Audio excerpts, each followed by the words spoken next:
Bila kukawia tusome neno la Mungu. Sans traîner, nous allons lire la parole de Dieu. Katika Amos 3:3. Amos chapitre 3 verset 3. Tusome neno la Mungu. Lisons la parole de Dieu.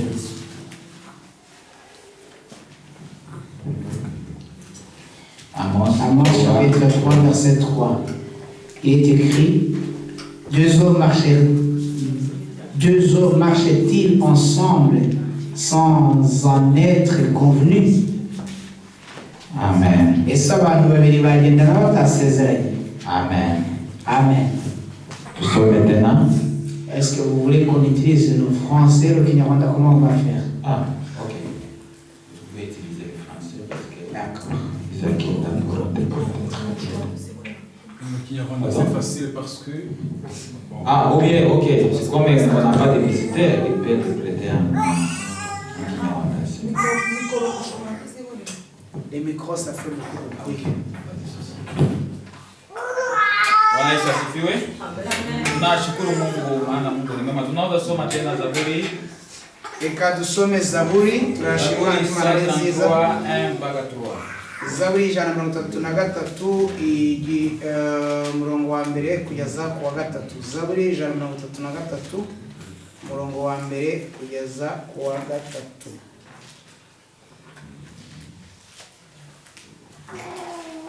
Aravuga ngo indirimbo ya Dawidi y'amazamuka, dore rega ni byiza n'iby'igikundiro kabavandimwe batura n'abahuje, bimeze nk'amavuta y'igiciro cyinshi yasutswe ku mutwe agatemba mu bwanwa bwa Ahoni, agatembera ku misozo y'imyenda ye, kandi bimeze nk'ikime cyo kuri Ehumoni kimanukira ku misozi y'Isiyoni, kuko ahariho Uwiteka ategekeye umugisha, ariwo bugingo bw'iteka ryose. Amen. Bwana Yesu asifiwe. Yesu ashimwe. Nashukuru Mungu kwa kuwa Mungu amenipatia hii muda kuzungumza neno la Mungu. Ndashima Imana ko Imana mpa uburyo bwo kuvuga ku ijambo ryayo. Na ninashukuru Mungu kwa yote ambayo Mungu anatenda katika familia yetu. Ndashimira Imana iby'Imana ikora mu muryango wacu. Nashukuru Mungu kwa kuwa Mungu amefanya kitu kikubwa kwa maisha yetu, kwa familia yangu. Ndashima Imana ko yakoze ikintu kinini mu buzima bw'umuryango wacu. Nina shukrani kubwa sana kwa kuwa baba Mungu mzima ameponya baba yangu kwenye hiko. Ndashimira Imana by'ukuri Imana yakirije papa wanjye aho ari. Mzazi wangu kabisa alikuwa mwe kabisa ya kufa. Umubyeyi wanjye yarageze ku gihe cyo gupfa, Mpaka kabisa tulikuwa tunachunga tuchunge tu kifo baadaye. Wari dutegereje gusa uko kwapfa gusa urupfu dutegereje. Lakini Mungu amemponya kwa dakika ya mwisho. Ariko Imana imukiza ku munota wa nyuma. Alimtoa kifo. Imana yamukuye mu rupfu. Alikuwa ameenda. Yaragiye rwose. Lakini Mungu akamtoa pale. Imana ikamukuraho, akamrudisha tena mzima. Imana imugarura mu buzima. Kwa hivyo nashukuru Mungu kwa kuwa tuko tunasikia habari yake kama iko salama. Kuri ibyo ndashima Imana ko twumva amakuru ko twumva ari amahoro. Na alikuwa hakuli lakini anaanza kula. Yaryaga ariko basigaye arya. Sema amen. Vuga ngo amen. Kwa hiyo nashukuru Mungu. Kuri ibyo ndashima Imana. Tunataka tujifunze neno ambalo tumejifunza wakati napita juu ya connection. Nagira ngo tuvugane ijambo twavuganye n'ubushize, ni ijambo mu Gifaransa bita connection, ni nko kuba ubumwe cyangwa kuba hamwe, umubano. Sawa.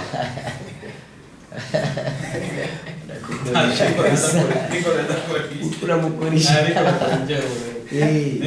Nitaanza kumkoresha siku ile. Sasa nataka tujifunze juu ya neno ya connection. Nagira ngo tuvugane ku ijambo ry'umubano. Tumezungumza hii connection ni teme ndefu. Ijambo connection cyangwa umubano ni ijambo rirerire. Lakini tutakuwa tunaenda tunazungumza pole pole, siku Mungu anatusaidia. Agenda tubivuga mpaka wakati azadufasha. Sema amen. Amen. Bwana Yesu asifiwe. Amen. Tumezungumza siku iliyopita juu ya connection. Igihe cyashe twavuganye kuri connection cyangwa umubano. Tulidefinire juu ya connection.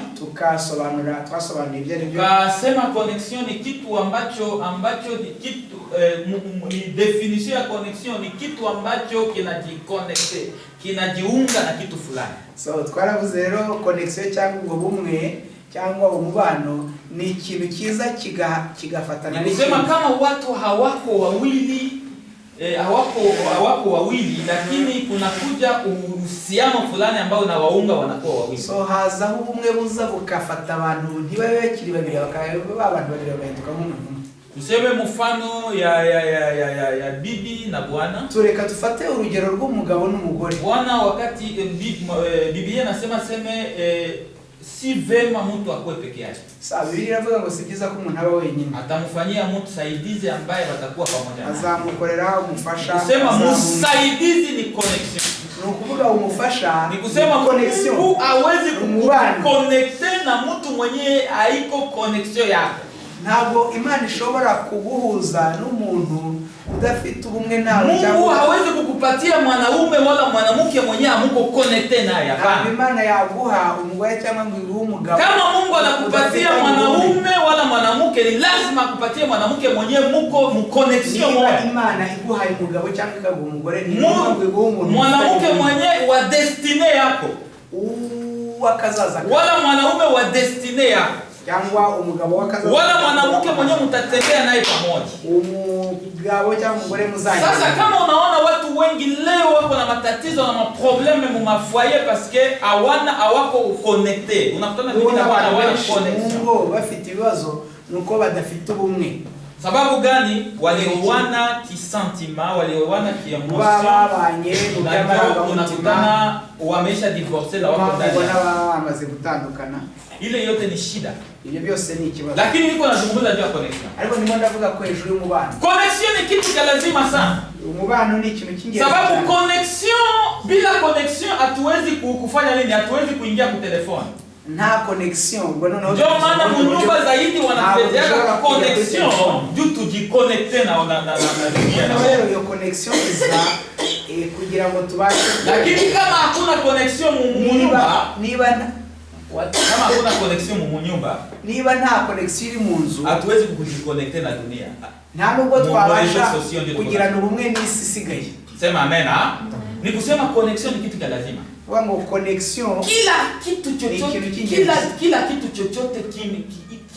chochote cha dunia kimejiunga na mambo ya kiroho. Ibintu byose byo mu isi byaraje byiyunga cyangwa byishushanya n'ibintu byo mu mwuka. Hii connection inajiunga na mambo ya kiroho. Iyi connection irifatanya n'ibintu byo mu mwuka. Sema amen. Amen. Na ukitaka kuwa mtoto wa Mungu, niba ushaka kuba umwana w'Imana, wala ukitaka kuwa mtumishi mzuri, niba ushaka kuba umukozi mwiza, inabidi kuwa na connection na Mungu. Ni ngombwa mugire connection n'Imana. Na connection yetu ni nini? Ni Mungu mzima. Hanyuma connection yacu ni iki? Ni Imana. Lakini msisahau kitu kimoja tulizungumza ndani ya connection, mnakuwa kitu wanaita codes. Ntimwibagirwe hari ikintu twaganiriye muri connection, habaho ikintu bita code. Na code tulisema ni nini? Code iyo mibare twavuze ko ari imibare y'ibanga, ni Roho Mtakatifu. Na Roho Mtakatifu ni nani? Ni Yesu. Cyangwa Umwuka Wera. Sema amen. Vuga ngo amen. Kusema ndani ya connection ya bibi na bwana ni lazima kuwe code. Muri connection muri umubano ubwo bumwe bw'umugabo n'umugore hagomba kubamo code. Na ile code ni Roho Mtakatifu. Code ni ihe? Ni Umwuka Wera. Kama Roho Mtakatifu iko ndani ya connection, niba Umwuka Wera utarimo muri iyo connection, hakuna kitu kitaendelea. Nta kintu kizagenda. Est-ce que tunafuatana? Turi kumwe ndani ya connection ndani ya kanisa, hata ndani ya kanisa. Umwe mu itorero cyangwa umubano mu itorero. Tunataka kuwa connection yetu sisi wa Kristo na wa pastor na wachungaji. Dushaka ubumwe bwacu cyangwa umubano wacu hagati y'aba pastor n'aba Kristo, inabidi kuwa code. Hagomba kubaho umubare w'ibanga cyangwa code ni Roho Mtakatifu. Iyo code ni ihe? Ni Umwuka Wera. Sema amen. Roho Mtakatifu ndio natuconnecte na Mungu. Ndio natuconnecte sisi udufatanya utunga n'Imana. Ni kusema kama tukikuwa connecte pamoja na Jean Pierre, niba turi kumwe, inabidi kuwe Roho Mtakatifu ambaye itatuconnecte pamoja naye ili tuwe na umoja. Kama hatuna connection, tutaachana. Kama hatuna connection Roho Mtakatifu, tutapigana. Kama hatuna connection Roho Mtakatifu, niba nta connection y'Umwuka Wera, hatuta supporting, ntabwo tuzashyigikirana. Kwa sababu gani? Kubera iki? Hakuna codes. Kubera ko nta code. Code cyangwa umubare w'ibanga inakusaidia kuendelea, igufasha kugenda, inakusaidia kuwa ndani ya connection. connection. igufasha kuba muri mu wo mubano, Inakusaidia kufanikiwa katika maisha yako. igufasha kugira ngo ibyawe bigende neza mu Jina la Bwana libarikiwe. Amen. Eske tulikumwe? Tuko Tuko pamoja. Sasa Biblia inatuambia hivi hapo kwa tunasoma. Biblia tubwira gutya mu byo dusoma. Nafikiri nimedefinir connection mmeisi. Ndumva namaze kuvuga connection. Biblia inatuambia hivi. Biblia tubwira gutya. Aseme watu wawili abantu babiri hawawezi kuwa pamoja ntibashobora kama hawapatani. Ese abantu bagiye Kupatana ni connection. Kukwegerana ubwabyo ni connection. Sema amen. Amen. Kama ukiona watu wanapatana, ubonye abantu bari ni kusema wako ndani ya connection. Kuvuga ngo bari muri connection. Lakini ukiona watu hawapatani, ukabona abantu hawawezi kutembea pamoja. Ntibashobora kugenda. Kitu ambacho kinatuma watu wanatembea pamoja, ikintu gituma abantu bagendana ni connection. Ni connection. Sema amen. Amen. Na ile connection iko munini? Iyo connection muki Iko imo code. Habamo code. Na ile code ni nini? Iyo code ni iki? Roho Mtakatifu. Ni Umwuka Wera. Jina la Bwana libarikiwe. Izina ry'Imana lishimwe. Ndio maana unakutana leo makanisa huko, nakutana nimekuwa mkanisa moja watu wako wanapigana. Niyo mpamvu ubona mu mashengero amwe ntari isengero rimwe nabayemo abantu barwana. Hapa chini kidogo. Ikamanuka hano hasi gato. Niliingia mkanisa moja yenye ninjiye mu rusengero rumwe hawana code. Abantu badafite code. Nikisema code mnaelewa nini? Nimvuga code wabo bari baza kuona watu wako wanapigana. Ubonye abantu barimo barwana. Batumishi ya Mungu. Abakozi b'Imana. Ujue utie ku point d'interrogation. Ushyira hakabazo. Haiko connect. Nituvuga ngo hanga nta connection. Hakuna code. Nta code ya. Hiyo kanisa. Iyo torero Balipigana. Bararwanye. Pastor anakamata kiti. Pastor afata intebe. Apiga. Mwalimu anakamata kiti. Undi nawe afata intebe. Anapiga. Mwingine anakamata vijiti. Undi afata ibuye. Anapiga. Bararwana. Bakaumizana. Bakababazanya. Bakafunga ile kanisa. Hanyuma urwo rusengero bararufunga. Bakafunga na watu pamoja mmoja. N'abantu bamwe na bamwe muri abo muri urwo rusengero bararufunga. Ile inamaanisha nini? Ibyo bisobanura iki? Ni connection yenyewe ina code. Ni connection idafite code. Connection ikuwe mu code ndio Roho Mtakatifu. Iyo connection iyo ifite code niho haba harimo Umwuka Wera. Hawezi kupigana. Harimo Umwuka Wera niyo bashobora kurwana. Hawezi kufanya kitu kibaya. Ntabwo bashobora gukora ikintu kibi. Kwa sababu code kubera ko code haitaba permettre. Ntabwo izabemerera Kusudi bapigane. ngo barwane. Sasa connection cyangwa uwo mubano cyangwa uwo kinatusaidia ni ikintu kidufasha kuwa ndani ya amani. Kuba mu mahoro. Amahoro inaletwa na connection. Azanwa na connection. Jina la Bwana libarikiwe. Sasa Biblia inasema hivi. Biblia ngo watu wawili abantu babiri hawawezi kutembea pamoja. Hawawezi kuwa pamoja kama hawapatani. Cyangwa ngo kupatana ni connection. Kuwegerana cyangwa kuwa. Sema amena. Hamwezi kuishi pamoja mke na mume kama mpatani. Mushobora kuwa mutaachana tu. Kwa sababu gani? Hamuko connected, hamupatani. Ngo muri connected ntabwo mwegeranye, ntabwo mwasezeranye. Sema amena. Mutajisepare tout fin de fin. Nyuma yaho mutaachana tu bipande bisuke kama muko connected, hamuna connection, mutaachana tu kama mpatani. Nta connection mufite muzatana. Ile mutie muwakili yenu. Ibyo mubishire mu bwenge. Na ukiona kitu kenye abapatani stadili hamuna Mungu ndani yao. Nuona abantu batafatanye bategeranye nta Mana bafite. Watu wenye wako na Mungu ni lazima wapatane. Abantu bafite Imana ni ngombwa ngo mariage yenye iko na Mungu ni lazima ipatane. Iyo mubano urimo Imana ni ngombwa ngo abantu babane begeranye. Familia yenye iko na Mungu ni lazima wapatane. Ushako ya. Familia yenye iko na Mungu ni lazima wapatane. So familia cyangwa umuryango urimo Umwuka Wera ni ngombwa. Lakini kama hawamuna Mungu hawatapatana. Imana itarimo ntibahuje. Biblia inatuambia hivi. Tazama jinsi ya kupendeza. Ndugu wakae pamoja kwa moja. Ni kama vile mafuta inavyoteremka katika ndevu za Haruni. Ni kusema ndani ya connection kuna vitu vitatu. Jina la Bwana libarikiwe. Ninataka nikuambie hivi. Mu connection muko vitu vitatu. Na nitapitisha mbio kwa sababu nishabisema, lakini niko nataka kufika kwa neno lingine. Sema amena. Ni kusema kama mtu yuko connected, ari connect. Kama kuko connection ndani, iyo connection, ninakuambia mutakuwa na kitu wanaita umoja. Uzagira ikintu cyitwa ubumwe. Ndani ya connection, muri connection muna umoja. Aba mu ubumwe. Sema amen. Kama watu hawana umoja, niba abantu badafite ubumwe, hawana connection. Nta connection bafite. Umoja, ubumwe unaleta connection. Uzana connection. Est-ce que tuko tunafuatana? Turi kumwe. Ni kusema tuseme hivi wala hii. Mapipi. Simona gisi wazungu walifanya kila kitu walikiaranje na connection. Waona kuna wazungu ikintu cyose bagiye hiki ni lazima kiwe na hii. Iki cyo hejuru ni ngombwa ngo kigire naka. Kama hiki hakiko, hiki hakina maana. Iyi nani stand itariho. Hiki kiko na maana kwa sababu kiko connected na hii. Akakaguru ni wala kaguru. Ese tuko tunafuatana. Kibashe kubaho nuko kano. Tukienda hata kwa hii mikrofoni. Mikrofoni inaitwa mikrofoni kwa sababu iko na hii singa. Hii mikrofoni inaitwa mikrofoni. Leo Mungu ametusaidia, wametuletea mikrofoni sans fil. Lakini mazile banaleta mikrofoni sans fil na kuko kitu kingine wanatia kule kana connected na mikrofoni. Ile mikrofoni ndafite umugozi, ifite akantu iconnectaho hari. Amen.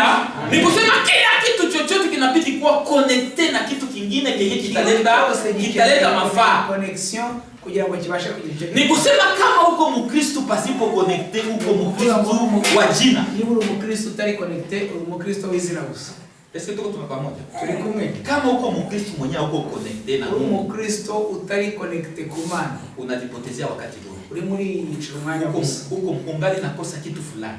Uracyaburi kintu. Lakini kitu kitakuconnected na Mungu. Ikintu kizaguconnected n'Imana. Kitu kitakusaidia kujiconnected na Mungu. Ikizagufasha kuba connected ku Mana ni Roho Mtakatifu. Ni Umwuka Wera na roho yako. No mutima wako. Amen. Amen. Na Roho Mtakatifu inatoka huko. Roho Mtakatifu yuko ndani. Umwuka Wera uri mu mutima wawe. Roho Mtakatifu ni kusema Mkristo pasipo Roho Mtakatifu yuko bure. Umukristo utafite Umwuka Wera ndubi ntacyo avuze. Na Roho Mtakatifu ni nini? Ni connection. Ni code. Umwuka Wera rero ni code. Ni code ambayo inatuconnecta. Iyo code idu connecta. Ninaweza kusema kama mimi nampenda pastor. Ndashobora kuvuga ko nkunda pastor. Kama simpendi ndani ya roho sina. Niba namukunda mu mutima hakuna connection. Yenye itatuma mimi ninaonesha kama mimi nampenda pastor ni code. Kizerekana ko nkunda pastor. Ni code. Ni code. Na code ni nini? Code ni roho. Ni Umwuka Wera. Jitanionyesha kama mimi napenda pastor. Hata kama naweza kumfurahia na mmoja pastor. Leo namwishimira lakini ndani ya roho kama sina connection. Ariko mutima nta connection. Hakuna kitu chochote kitaendelea. Nta kintu kizako. Itakuwa niko ninamfanya nini? Niko namdanganya pastor. Ndawandi mukumubesha. Lakini kitu ambacho kitanionyesha kitani-connect na pastor. Ikintu kizamconnect na pastor. Ni code. Code Roho Mtakatifu. Nini Roho Mtakatifu? Code ni Umwuka Wera. Jina la Bwana libarikiwe. Jina la Bwana. Ni kusema ukuvuga ngo ndani ya connection, muri connection mnakuwa kitu wanaita umoja. Habamo ikintu kitwa ubumwe. Ubumwe inaleta connection. Buzana connection. Na ndio na tulisha soma pale Biblia nasema watu wawili hawezi kuwa connect, hawezi kuwa pamoja kama wapatana. Abantu wenyewe bashakigenda na batasezeranye bashobora kugenda na badafitanye ubumwe. Na ile umoja, ubwo bumwe iko connected na kitu wanaita code. Iwa uri connected ku kintu kitwa code. Na ile code ni nini? Iyo code ni iki? Umwuka Wera. Sema amen. Mkikuwa connected na kitu wanaita code, ni mwa connected kuri kitu kitwa. Nakwambia mtaendelea mbele. Muzaja kure mutafika ku destiny yenu. Mutafika kwenye Mungu anataka mufike. Sababu gani? Muko na connected na muko code ambayo inawaongoza katika destiny yenu. Iberekeza ko aho mugomba kuba. Ese tunafuatana? Na ndio maana nakwambia hivi. Ndio mambo mubwira ngo jikaze uwe connected na mtu mwenye muko na code naye. Gerageza ube connected n'umuntu kandi mwe. Usikuwe na rafiki wowote. Ntugire inshuti yari mwenye hana code. Idafite code. Sababu rafiki mwenye hana code, inshuti idafite code, atakublesser. Izakukomeretsa. Atatuma mufike ku destiny yenu. Ntabwo azemera ntazasa. Sababu gani? Wewe utakuwa huko naona huko. Uzabuleba hari. Yeye iko naangalia. Wewe ariyo hari.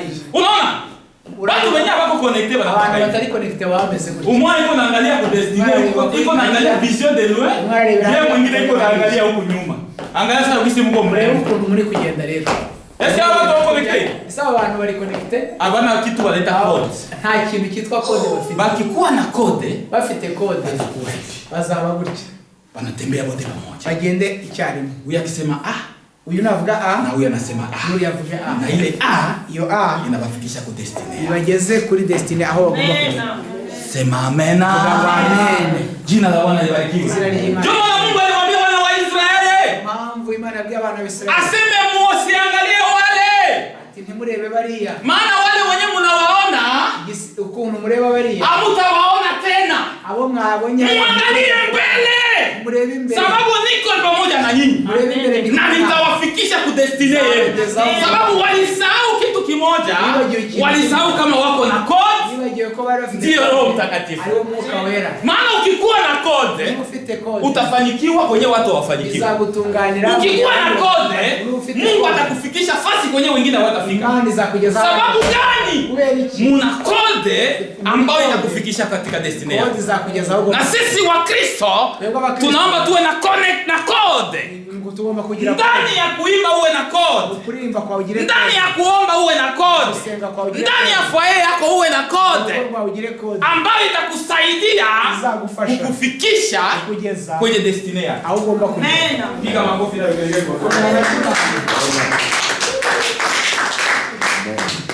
Kama mna code hamtaenda fast. Niba nta code nta muzaba. Mtakuwa limité.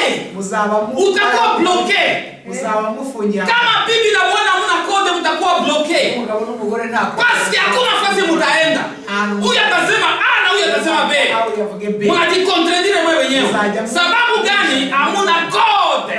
Kitu kitabasaidia kuwa na code. Kitu kitabasaidia kuwa connected. Ni code. Kitawafikisha kwenye destiny yenu. Na ndio maana Mungu afanya kiazaa. Akikupa bibi, anakupa bibi mwenye mko connected.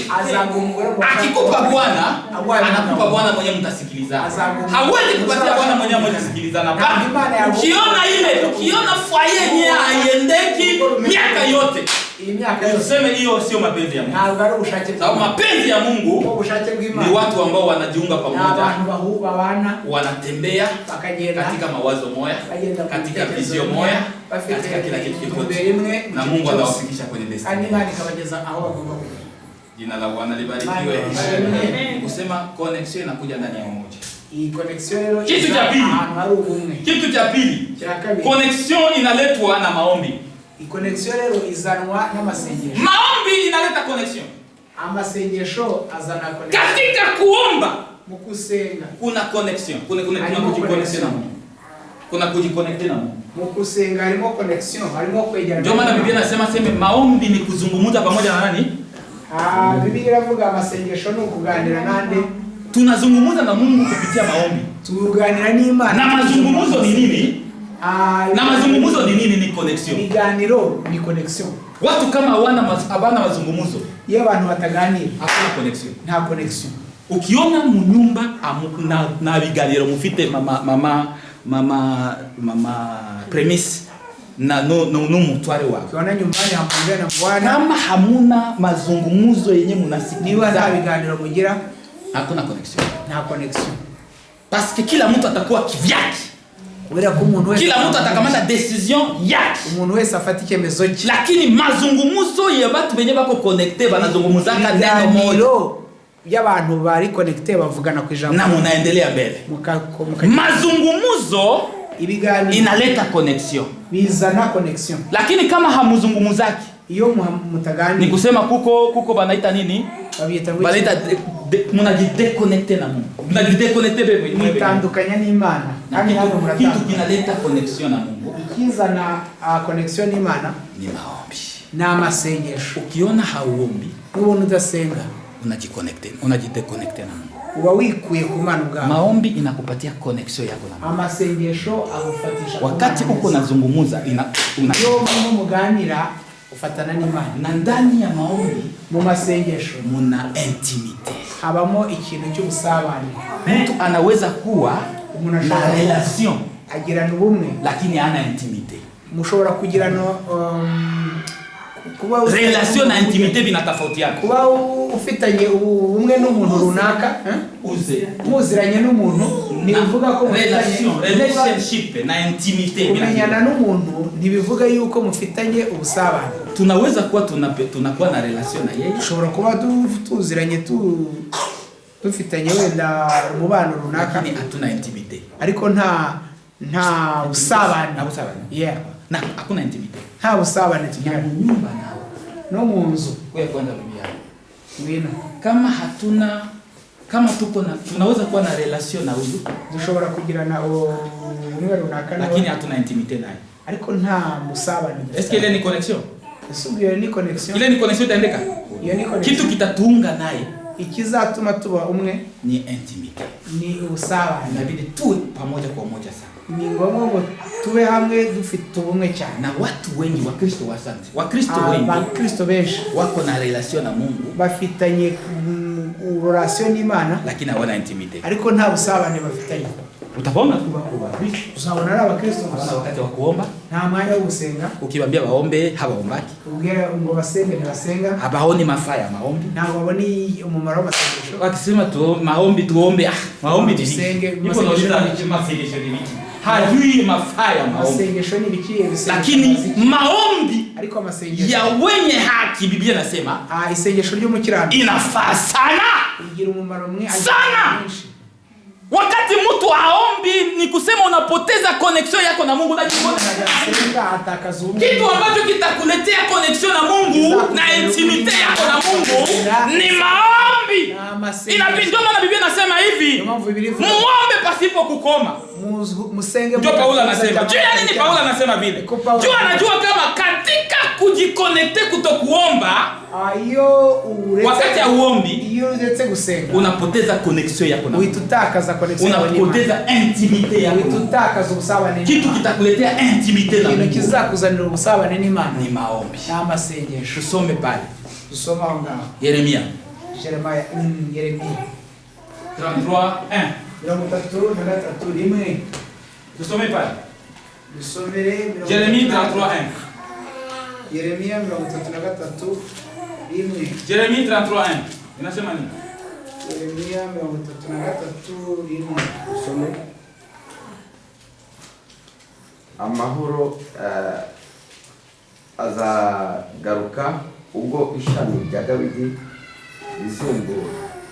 Ijambo ry'Uwiteka ryaje kuri Yeremiya ubwa kabiri agikingiraniwe mu gikari cy'inzu y'imbohe riti, uku niko Uwiteka 33:3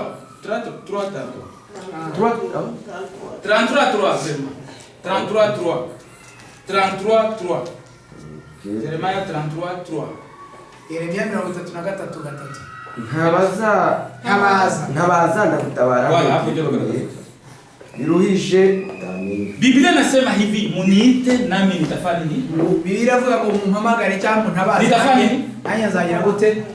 Ni kusema muniite nami nitaitika. Mumpamagare cyangwa ntabaza nani? Ni kusema ndani ya connection, kuvuga ngo muri connection muna busaba, ni kuna kuitana, harimo guhamagarana, kuna kuzungumuza, harimo kuganira. Biblia inasema muniite, biravuga ngo mumpamagare nami nitaitika. Nanjye nzita. Ni kama vile telefone, ni nka telefone. Kama unataka kuita mtu, ushaka guhamagara umuntu, ni lazima upitie ku ni ngombwa unyuze kuri telefone. Utaita mtu wa mbali, uramuhamagara umuntu wa kure, naye ataitika, nawe akwita. Na kanisa yetu ni isengero cyangwa itorero, pasipo communication, niba nta communication, pasipo communication na Wakristo amudikommunike na Wakristo wala atukudikommunike. Ntabwo hana makuru na Wakristo. Nakwambia relation yetu itakuwa ni relation tu, lakini itapotea. Est-ce que tuko tunafuatana? Na intimite tulikumbwe sawa, ni tuzaje. Amena. Kama atujuani hali ba Kristo kwa Kristo sawa vile leo atubapigi simu, atufanye nini maisha pale, hakuna kuitana, hakuna ujue connection inaenda inapotea, inakuwa tu ni relation tulikuwa tumejuana, lakini hakuna intimite, hakuna relation. Sabane nta bumwe. Ni vile mkirona no mu mwuka. Kama hauna muda wa kuwa naomba Mungu, ni muda afite umwanya please ya uombe Mungu, kuri udasenga plus connexion yako na Mungu iko naenda napotea. Kuri nawe connexion yawe igenda itaka. Est-ce que tuko tunafuata? Sasa turi kumwe. Plus ya ujicommuniquer na Mungu. Iyo utavugana n'Imana. Plus relation yako na Mungu iko na. Nawe ubumwe bwawe bugenda butaka. Iko naenda napotea. Ubumwe bwawe n'Imana burasaka. Tuli kumwe. Tuko pamoja. Connexion inakuwa ndani ya maombi. Connexion iba mu masengero. Twende. Yende. Kama haugombaki, iyo udasenga ujue kama uko na relation na Mungu. Menya ufite relation n'Imana. Lakini hauna intimite na Mungu. Ariko nta usabane ufitanye nayo. Wewe uko tu ubijue bile kama hauna maombi mu maisha yako, haubaki kunyumba, haufanyaki mafungo, haufanyaki chochote, wewe ujue kama uko na relation. Uziranye n'Imana. Uko tu na relation lakini hauna intimite na Mungu. Hauna connection. Nta usabane ufitanye. Tuendelee. Mtu mwenye anaombaka sana. Umuntu usenga cyane. Na mtu mwenye aombaki. N'udasenga. Niko tofauti. Baratandukanye. Ndio maana nataka kukuambia hivi. Ndio maana nkubwira ngo faites attention. Kora attention. Na mtu mwenye kuna connection. Witonde ku muntu ufitanye ubumwe n'Imana. Anaweza kukuvuma. Anaweza kukulaani. Dakika chache. Ashobora kukuvuma. Usicheze na mtu mwenye connected na Mungu. Ntuzakine n'umuntu uri anaanza kukuambia utaendelea kama maisha na utaendelea. Ile parole iko na kuzima ya mbuzi. Yamara kubivuga kuzima mu buzima. Itakuwa na effet mu maisha yako. Iryo jambo likagira ingaruka mu buzima bwawe. Ndio maana usikuwe mtu wa kusema sema. Wirinde kuba umuntu wo kuvuga vuga. Amen. Amen.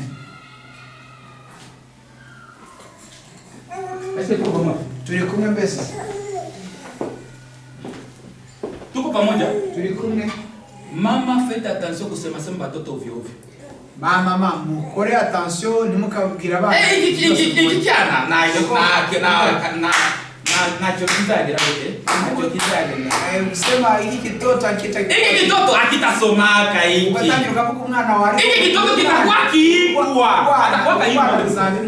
Iki kitoto iki cyana kizaba kijuju azaba igicucu. Iki kicucu maana yake ni kusema uko na laani ule mtoto. Kuvuga amagambo uvuga ku bana banyu bitamkamata ule mtoto. Bizamuba. Parce que Dieu yani nakwambia. Kubera iki? Uko na connection na Mungu. Ufite ubuzima. Ile parole unasema. Iryo jambo uvuze inafanya kazi. Ikora umurimo. Ndio maana attention. Tukora attention twitonde. Mubavie niko ndajiadresa mbavie. Na uwe hali ninyi wazazi. Uwe hangi sana na mzazi mwana anasema kasema. Wirinde umuntu akifika hapa anasema.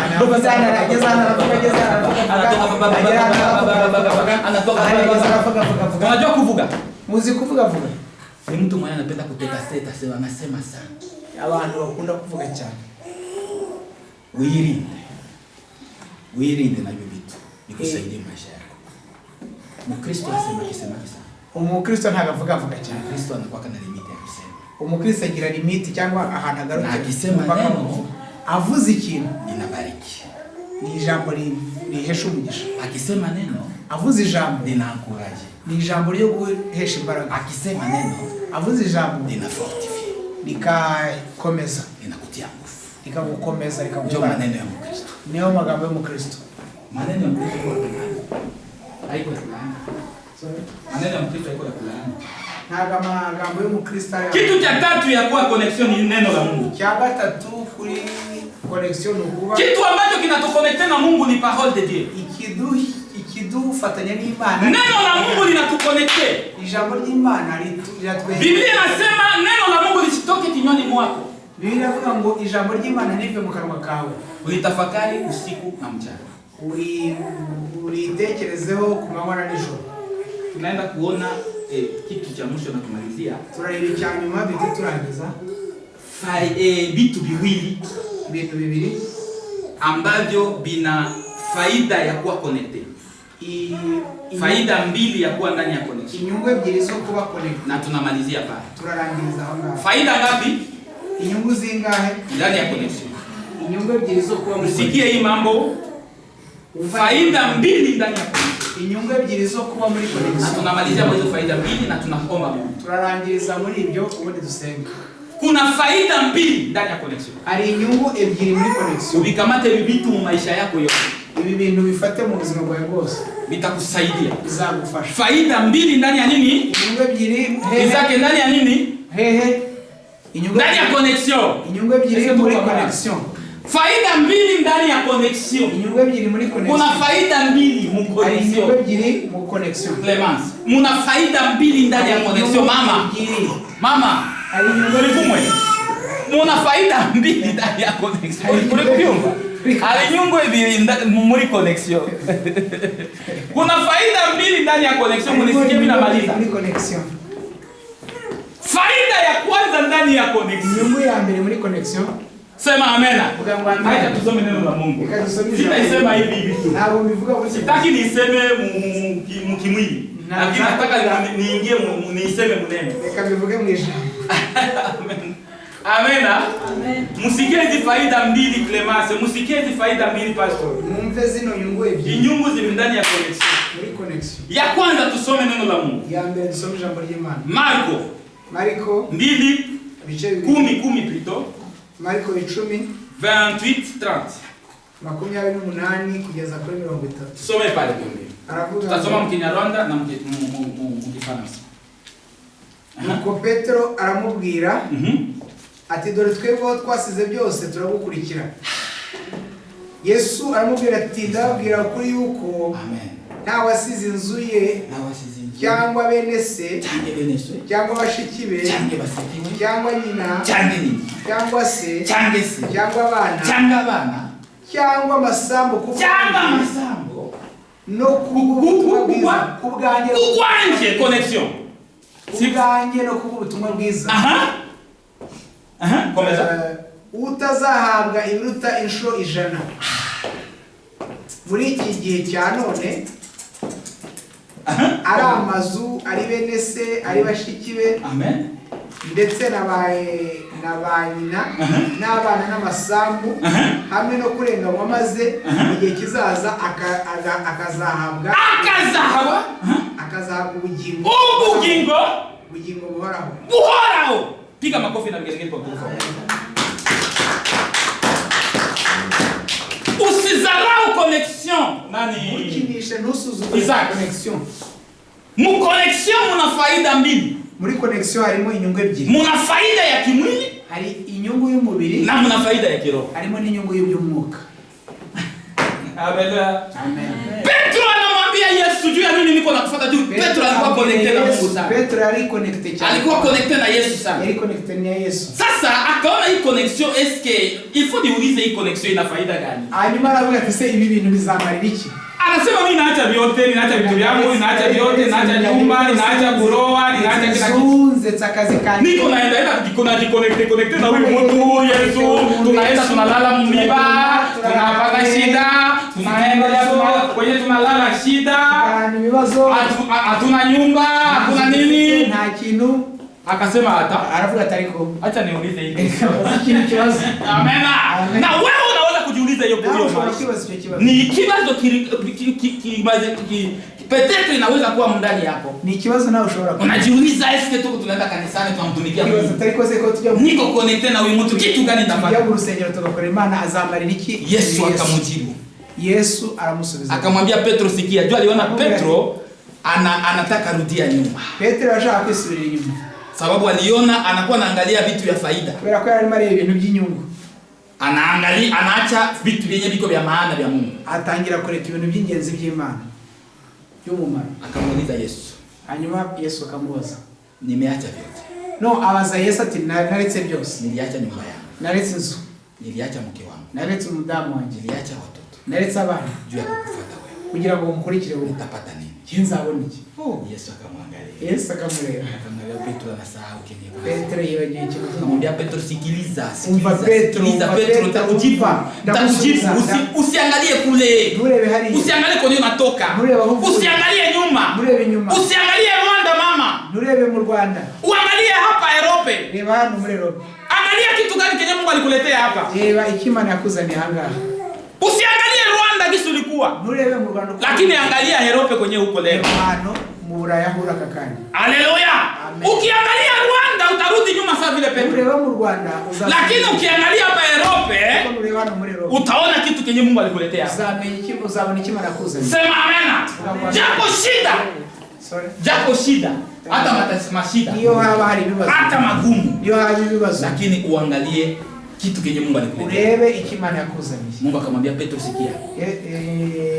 Yesu akamwambia Petro ati haukuacha kitu. Nta kintu waretse juu yangu. Kubwanjye haukupoteza kitu. Ntacyo watakaje kubwanjye. Parce que ndani ya connexion hamuna perte. Nta bihombo birimo. Nta bihombo. Gukorera Imana na ruhombo birimo. Est-ce que mnasimu hiyo nyimbo mnaisikia? Hiyo nyimbo Ukorera Imana nta gihombo kirimo, ubikore nawe maze bibe. Amen. Tugende. Ukorera Imana nta gihombo kirimo, ubikore nawe maze bibe. Ubikore nawe maze bibe. Ukorera Imana nta gihombo kirimo, ubikore neza maze bibe. Hii neno ndio niko ubikore neza maze bibe. Hii ndio neno niko natafuta. Hakuna ruhombo mu bitu vya Mungu. Nta gihombo mu bintu by'Imana. Petro alizania kama alipoteza, lakini Mungu akamwambia haukupoteza kitu. Ce que tu as perdu, ibyo watakaje, tu vas encoller, uzabigarurirwa. Haleluya. Sema amena. Yenye ulipoteza kule wakati ungali mpagani, utairekipera. Iyo watakaje hari ukiri mpagani uzabibona. Akamwambia sikia, amubwira ati utapata 100 juu ya ile inshuro jana yo juu ya ile yenyewe uliacha kule Rwanda vizake, ndio atakaje mu Rwanda. Bila yenyewe uliacha mu Rwanda kule, hapa uzabikurirwa inshuro jana. Mungu atabiltikia. Azabikurirwa inshuro jana. Bado tu. Kisha akamwambia sikia sasa Petro. Ingine ya mwisho ya nzuri usikie. Ibindi by'umwisho byiza kurushaho utapata, uzabona ubuzima bwite. Piga makofi. Ndani ya connection muna vitu viwili. Muri connection harimo ibintu bibiri. Muna kupata maisha mazuri, kubona ubuzima, maisha ya amani, ubuzima maisha ya raha, ubuzima bw'umunezero, maisha ya upendo, ubuzima bw'urukundo, maisha ya nzuri, ama ubuzima bwiza. Baadaye nyuma yao mnakuingia katika ufalme wa Mungu. Sasa unataka nini tena? Ni kusema ndani ya connection ni kitu cha lazima sana. Ni kitu kingenzi cyane. Lakini ndani ya connection, mconnection ya Mungu. Ariko muri connection y'Imana. Hapana mu connection ya kimwili. Hapana muri connection y'umubiri. Mu ya kimwili, mu y'umubiri utapoteza vyote. Uzabura byose. Na utaingia muzima wa. Kandi nta buzima. Lakini mu ya kiroho, ariko muri connection y'Imana utapata, uzabona hapa chini ya jua, gari, nyumba, batoto, vyote, kila kitu. Sema wengine nyumba, sema nyumba, inzu, sema tu, vuga byose utapata, uzabibona ndani ya Yesu Kristo. Muri Yesu Kristo. Baadaye nyuma yaho unaulisi ukando ubone rugambo wa mwisho, mwisho utaingia mbinguni. Uzinjira mu ijuru. Sababu gani? Kubera iki? Uko connected. Kubera ko uri connected. Lakini nataka nikwambie, ariko ndashaka kukubwira connection, usiingie mu kimwili.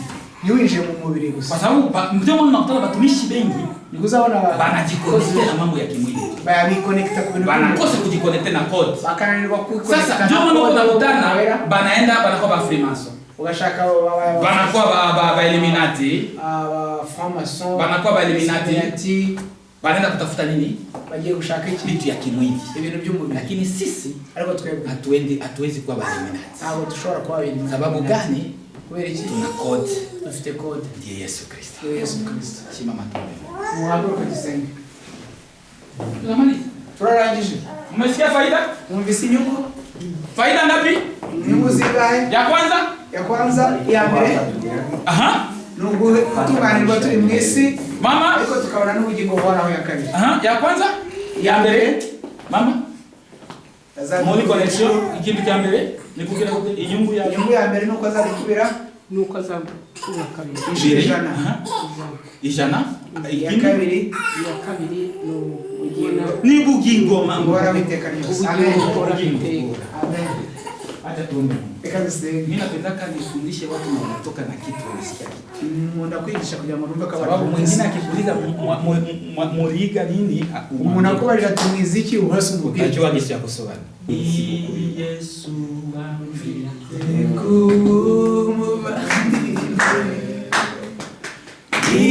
Imana ishimwe cyane nibyo mfite kandi ibyo mfite byose nibyo wabimpaye Imana ishimwe cyane kandi rero kandi yarambabariye indirimbo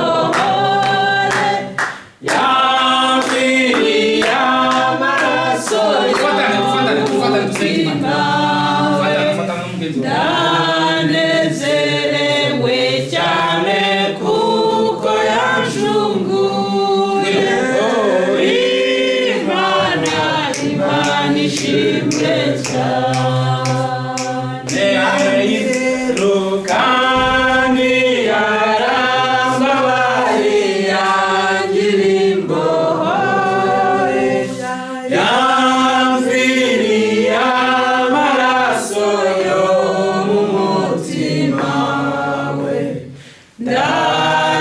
ndanezerewe cyane kuko yanshunguye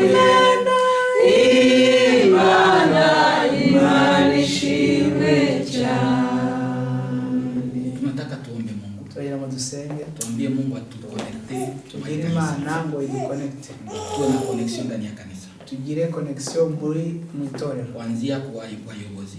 Tuhere ku bayobozi na kwenda kwa Kristo. Tugende ku Kristo. Acha nikwambie kama bayobozi habako connecte. Na abayobozi batari connecte. Na Bakristo hawezi connect. Na Bakristo ni bazaba connect. Tukiwa connecte. Nituwa tuli connecte. Tutakuwa na Wakristo watakuwa connecte. Na Bakristo bazaba connect. Na kitu kitatusaidia kuwa connecte. Kizatufasha kugira ngo tuwe connect. Ni code. Ni code. Amen. Na code ni nini? Code ni iki? Ni Mwuka Wera. Mwuka Wera. Mwuka Wera ninde? Mwuka Wera ninde? Ni Imana. Imana. Amen. Amen. Reka tusenge. Tuombe. Hanyuma pastor atatuelea pastor Vesa. Reka tusenge. Tusenge twese. Baba katika jina la Yesu Kristo. Ushobora gukora ibintu by'abantu bakira. Izina rya Yesu Kristo. Izina ry'ubutware n'ubushobozi. Dushimira Imana kuko waduhamagariye kumwe. Duhamagariye kumwe n'itorero ryawe wacunguje amaraso y'igiciro cyinshi. Uyu mwanya twibukije yuko abantu babiri badashobora kugendana batasezeranye. Ni ukuri dusanze tudashobora kuvuga yuko tujya mu ijuru kandi tutareba mu cyerekezo kimwe.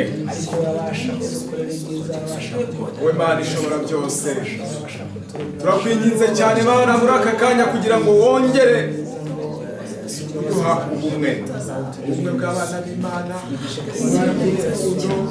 ubumwe muri Yesu Kristo. Ubwo bumwe turabusabye Mana nziza mu mikorere yacu ya buri munsi. Turagusaba ubumwe mu mikorere yacu ya buri munsi mu itorero. Turagusaba ubumwe mu bayobozi. Turagusaba ubumwe mu baririmbyi. Turagusaba ubumwe mu Kristo. Turagusaba ubumwe mu mitekerereze yacu Mana, mu gushyigikirana, mu gufashanya. Tanga ubumwe mu itorero Mana. Reka rero umuntu wese wongere kumwibutsa inyungu yo gukurikira, twumve yuko tuzaraga ubugingo buhoraho kandi tubasha kubona n'ingororano tugira hano muri iyi si. Reka rero ibiturangaza by'uburyo butari bumwe bikatwibagiza uru rugendo twatangiye, bikatwibagiza intego zacu, ibyo byose turabikuzaho imbaraga z'umusaraba mu izina rya Yesu Kristo. Ibintu byose ku itorero ryawe Mwami biri buza kuba rimwe, biri buza guhuza umutima, turabikubita hasi mu izina rya Yesu. Kugira ngo abantu wahamagaye Mwami ugatanga amaraso y'igiciro cyinshi kugira ngo bacungurwe, tudaherwa ubwo buntu n'ubupfusha gusa. Urakoze cyane kubw'ijambo wakiriye, umugisha umukozi wawe mu izina rya Yesu. Amen.